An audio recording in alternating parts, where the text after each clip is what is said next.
हातात दंड आणि कंदील घेऊन आजही एक महाबली रक्षण करता जागता आहे. केरीच्या या जागृत दैवताचा दरारा आजही काळालाही धडकी भरवणारा आहे. येथे वास आहे श्री सातेरी आणि श्री केळबाई या दोन शक्तींचा.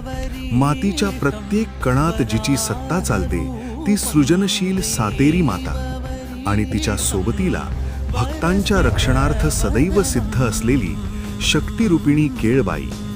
पण या आदिमायांना अभय देणारा तो महापराक्रमी कोण?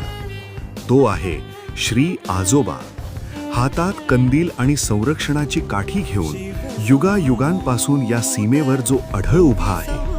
लोक म्हणतात जेव्हा रात्रीच्या प्रहरी हिंस्त्र श्वाबदांचे आवाजही गोठतात तेव्हा केरीच्या वेशीवर आजोबांच्या पावलांचा प्रतिध्वनी घुमतो.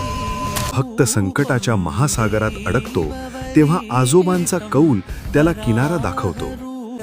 ज्याचा शब्द आजवर कधीच रिकामा गेला नाही त्या आजोबांच्या दरबारात लबाडी आणि अन्यायाला थारा नाही. सत्तरीचा स्वाभिमान, निसर्गाचा सन्मान आणि भक्तांचा अभिमान म्हणजेच श्री सातेरी केळबाई आजोबा देवस्थान. ही परंपरा आहे माझ्या गोव्याची. ही गाथा आहे केरीच्या त्या राखणदाराची.